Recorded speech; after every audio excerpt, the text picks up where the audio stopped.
नमस्ते विद्यार्थियों, मेरी आज हम बात करेंगे एनसीईआरटी क्लास 12th में के प्रश्न क्रमांक 10 के दूसरे वाले प्रश्न की बात करेंगे।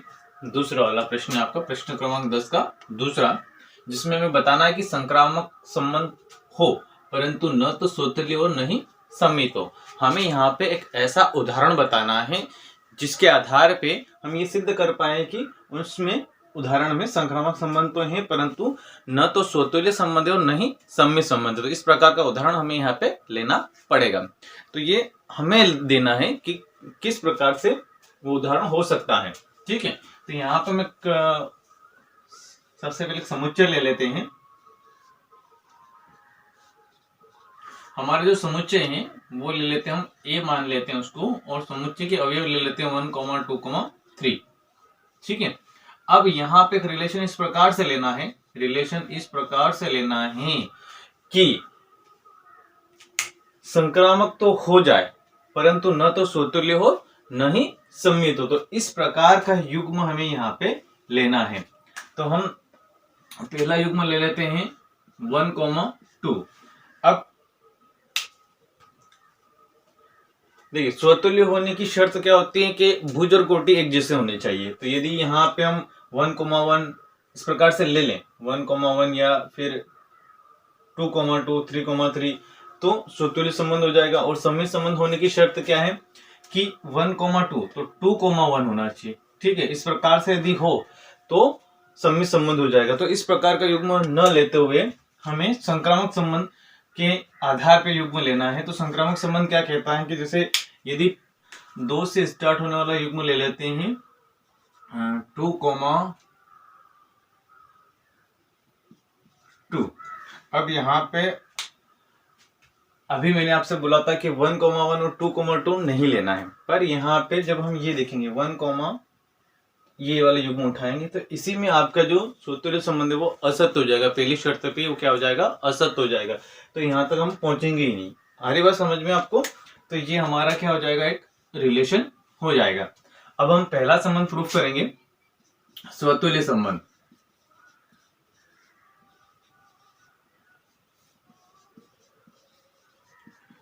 स्वतुल्य संबंध, तो स्वतुल्य संबंध में पेन कहां से चलाते हैं हम, समुच्चय से चलाते हैं, और पहला अवयव लेते हैं हमारा 1। यदि भुज 1 है तो कोटि भी कितनी होनी चाहिए, 1 होनी चाहिए। और ये बिलोंग करना चाहिए किसमें, आर में, और फॉर एवरी 1 जो बिलोंग्स टू ए, समुच्चय ए। अब ये रिलेशन देखना है हमें, ये युग्म देखना है कि इसमें है कि नहीं। तो नहीं है तो नॉट इक्वल हो जाएगा। तो यहाँ पे लिखेंगे अतः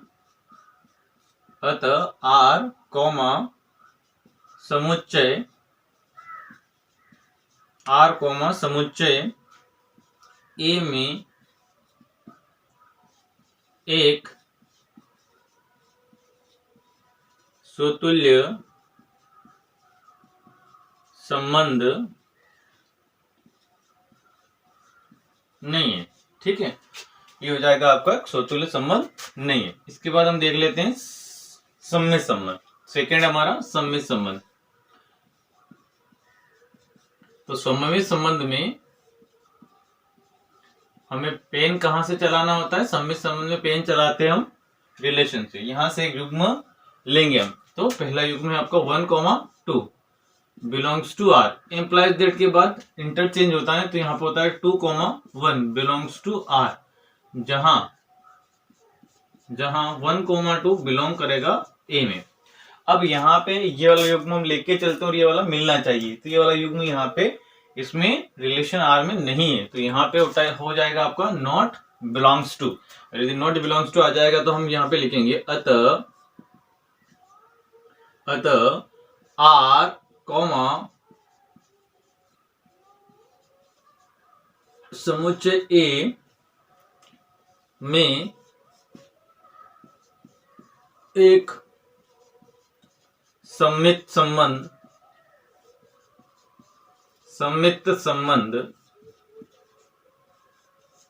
नहीं। ठीक है, अब देख लेते हैं संक्रामक संबंध तीसरा।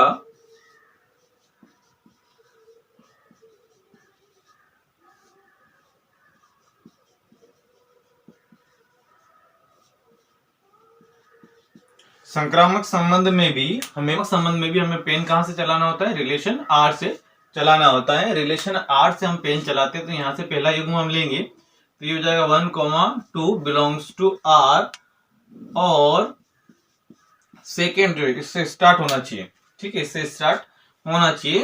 तो ये हो जाएगा आपका 2, से स्टार्ट हो रहा, फिर बिलोंग्स टू यहाँ पे आर इम्प्लाइज डेट के बाद वाला पद जो है यहाँ पे हम देखें तो 2 से 2 कैंसिल हो जाएगा, 1, 2 बनेगा। क्या बनेगा, 1, 2 बिलोंग्स टू आर, जहां 1, 2 बिलोंग्स टू ए, ठीक है। अब यहाँ पे हमें देखना है कि ये हम यहाँ से लेके चलते हैं और ये वाला इम्प्लाइज डेट के बाद वाला मिलना चाहिए, तो मिल रहा है 1, 2 यहाँ पे मिल रहा है। तो कैसा संबंध हो जाएगा, संक्रामक संबंध सत्य हो जाएगा यहाँ पे। अतः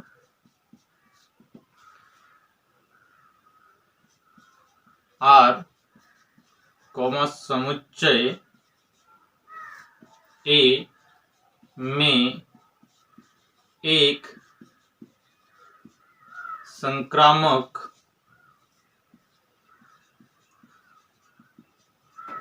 संबंध है, ठीक है। तो इस प्रकार से हमें उदाहरण के आधार पे हम बता पाए कि इस उदाहरण में संक्रामक संबंध तो है परंतु न तो सम्मित संबंध है और न ही स्वतुल्य संबंध है, ठीक है। आई होप आपको क्वेश्चन समझ में आया है। यदि क्वेश्चन आपको समझ में आया है तो लाइक करें, शेयर करें, कमेंट करें तथा YouTube चैनल पे जाके मेरे चैनल को सब्सक्राइब करें ताकि इस प्रकार के वीडियो आपको मिलते रहें। धन्यवाद।